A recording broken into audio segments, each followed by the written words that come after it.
More family members and also police take the stand today in a Henderson County murder trial. Michael Wilkie is accused of killing his wife Shelby and burning her body in a barrel.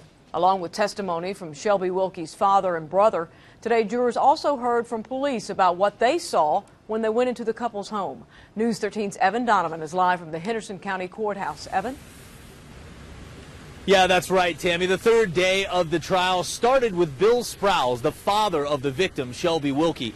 He continued what we've heard from other witness testimony, a scared, frightened young woman who had just married a man that she was beginning to feel like she didn't even know. He actually said he threatened Michael Wilkie at one point if he ever touched Shelby again, saying, quote, "I said things to him that I probably shouldn't say in this courtroom," end quote. All the while saying that Michael Wilkie was friendly and cordial to him to his face. Now, Bill Sprowls was also adamant that he was the one to file the missing persons report on January 2nd, 2012, after Michael told him that Shelby was at work, but he knew that it was a holiday at her radio station. He described how he went to Shelby's work, and there were no tire tracks in some freshly fallen snow, and that no one had been there all day. A taxi driver also testified, but he couldn't positively identify Wilkie as the passenger that day. And the remainder of the day in court today was a deputy and an SBI agent who plotted through dozens of pictures and diagrams of the Wilkie house, getting into that nitty-gritty detail about where they had found some of that evidence. Now, Shelby's brother also testified today, and he said that she would sometimes come stay with him when she had gotten into fights with Michael, saying at one point he actually went to her house to pick her up and confronted Michael, saying, "What kind of man makes a woman feel scared?"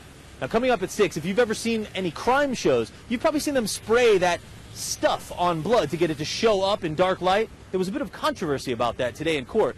I'll tell you about that tonight at 6. Reporting live in Hendersonville, I'm Evan Donovan for News 13.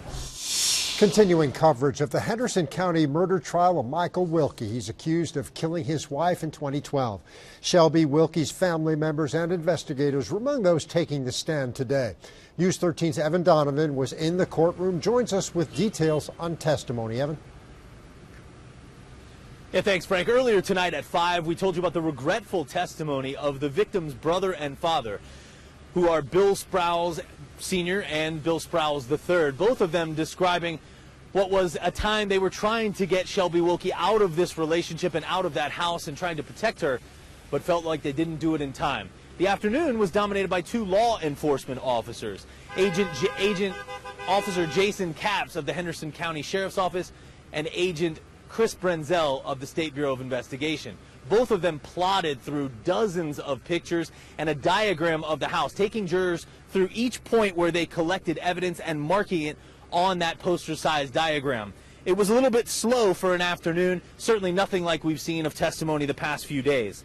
Officer Capps described when he first got to the house after Shelby's father had reported her missing, saying Michael was, quote, sweating really bad and had a scratch on his nose, but he thought the scratch was from the baby he was holding. He also said that the house was extremely clean, especially the master bedroom, and that Michael Wilkie seemed more upset in the WLOS interview that was shown in court yesterday than he did when he actually first got to the house to talk to him. Now, later on, Officer Capps also testified that he saw purple huge streaks throughout the house, and that those streaks were consistent with luminol. That's that spray that law enforcement agents use to try and uncover blood or other substances that it will react with when you can't see them with the naked eye. But later, Agent Brenzel with the SBI said that when he sees luminol dry, it normally dries white. A minor disagreement there, but not sure how much impact that will have on the jury. They return on Monday morning to continue the trial. Reporting live from Hendersonville, I'm Evan Donovan for News 13.